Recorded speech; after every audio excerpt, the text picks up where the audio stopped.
এই পলি বের করো। গোস্তটা ভালো করে কাটেও নাই। এটা কোনো কথা হইলো? হ্যাঁ, কাপড়ের মধ্যে গোস্ত দিমু, এটা পলি আনবার পারো নাই? আচ্ছা, তোমার তো দেখে মনে হইতেছে না যে তুমি এই এলাকার মানুষ। গোমরাটা খুলো তো দেখি। তুই তুই আমার বাড়িতে? তোর এত বড় সাহস! তোরা না বারবার না করছি তুই আমার বাড়িতে আবি না, তারপর আমার বাড়িতে কেন আইছস? হ্যাঁ, তোর মাথার মধ্যে কি একটু বুদ্ধি নাই? পোলায় বারবার না করছে এই বাড়িতে আসার জন্য, তারপরেও তুই আইছস। এই, তুই যে আমার মা, এই এলাকার লোকজন যদি জানে তাইলে আমার মান সম্মান থাকবো না। তাই আমার মান সম্মান থাকতে এই এলাকা থেকে চলে যা। স্যার, আমি জানতাম না এটা আমনের বাড়ি। আজকে কুরবানির ঈদ, তো কুরবানির গোস্ত খাবার মন চাইছে, তাই আমি বাড়ি বাড়ি গোস্ত চাবার নিয়ে গেছি। আপনি বিশ্বাস করেন, আমি যদি জানতাম এটা আমনের বাড়ি, আমি কোনোদিন লইতাম না। আচ্ছা ঠিক আছে, যখন জানছস তাহলে যা যা এখন। এই খারা, আইসাই যখন ঈদের দিন, দুই টুকরা গোস্ত নিয়ে যা, খাইস। না স্যার, আমার গোস্ত নাকবো না। আজকে ঈদের দিন আমি না হয় কাঁচামরিচ আর পান্তা খাইয়া ঈদ কাটামো, গোস্ত নাকবো না। হ, এই কাঁচা মরিচ পান্তা খাইয়া ঈদ কাটাকা, তবে কবলে তো আর গোস্ত নাই। এই ব্যাগ ধরো। এই যে একটা মহিলা, এইটা আপনার মা। আপনি দেখেন কত টাকা পয়সার মালিক, অথচ আপনার মা বাড়িতে বাড়িতে গোস্ত টোকায়। এই যে আমারে দেখেন, আমি কিন্তু একজন রিক্সা চালক, আমি কিন্তু সারাদিন রিক্সা চালাই। আমার বাপ মা ওরে নিয়ে আমি এক লগে খাই। আপনার এই গোস্ত নিয়ে যদি আমার বাপ মা ওরে খাওয়াই, আমার তো হারাম হবো। রাহেন মিয়া, আপনার গোস্ত আপনি খান। দেখছো কত বড় সাহস! হ্যাঁ, একটা গরিব ছোট লোক, সে কিনা তোমার মুখের উপরে পলিথিন ফিলিং মারলো। দরকার নাই, ওদেরকে কোনো কষ্ট দেওয়ার দরকার নাই। এলাকায় আরো অনেক গরিব মানুষ আছে, প্রয়োজনে তাদেরকে দিব। ওদেরকে এত ভালোবেসে আমাদের গোশত খাওয়াতে হবে না।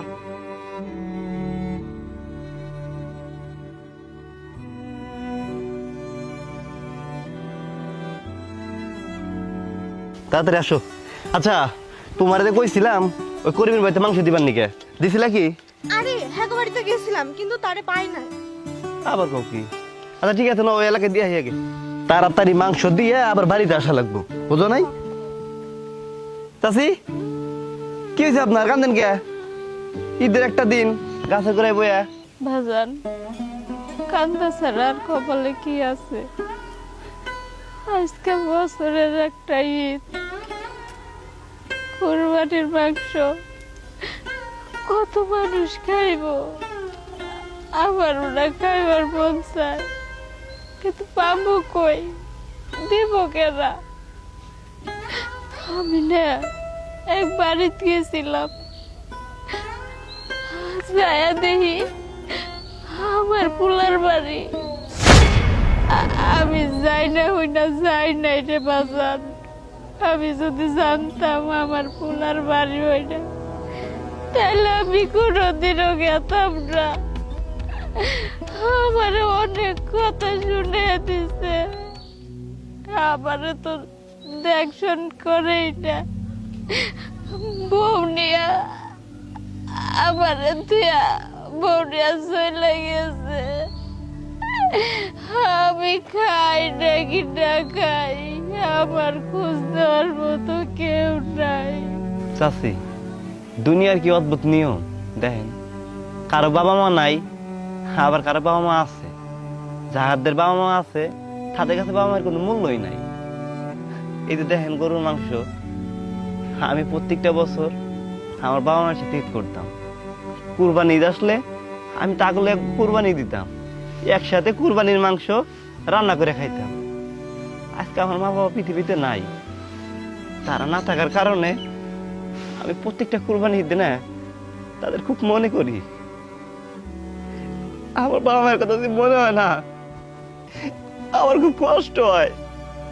তাই আমি প্রত্যেকটা বছর এই গরুর মাংস আমি প্রত্যেকটা এলাকাতে দেই।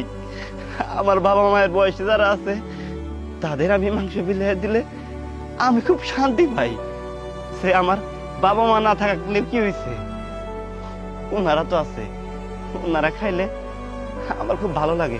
চাচি, আপনি কাঁদেন না, আপনার পোলা নাই তো কি হয়েছে? আমি আছি না। আজকে ধরেন আমি আপনার পোলা, এই মাংস আমার বউ আপনার রান্না করে খাওয়াইবো। আপনি চলেন আমাদের সাথে, আমাদের বাড়িতে চলেন। চাচি চলেন আমাদের বাড়িতে চলেন, আমি আপনাকে আজ নিজ হাতে রান্না করে খাওয়াবো। আসেন, আর কান্না করি না। মা তুমি ওঠো মা। আজকে আপনি আমাকে নিজের পোলার বউ ভাববেন। চলেন। আচ্ছা আগে বাড়িতে যাই। হ্যাঁ চলেন। বাজান, আসলে মানুষে কইতো যে রক্তের একটা টান আছে, কই আমার পোলা তো আমার রক্তের, আমার প্রতি তো কোনো টান দেখলাম না। গর্ভে ধারণ করলে যে মা হয় তা না, আমি তো তোরে গর্ভে ধারণ করি নাই, তাও তো তুই আমার মায়ের স্বীকৃতি দিতেছস। মা তুমি মন খারাপ করো না, তুমি আসো বাড়িতে যাই, খাওয়া দাওয়া করে তারপরে আমরা কথা বলবো।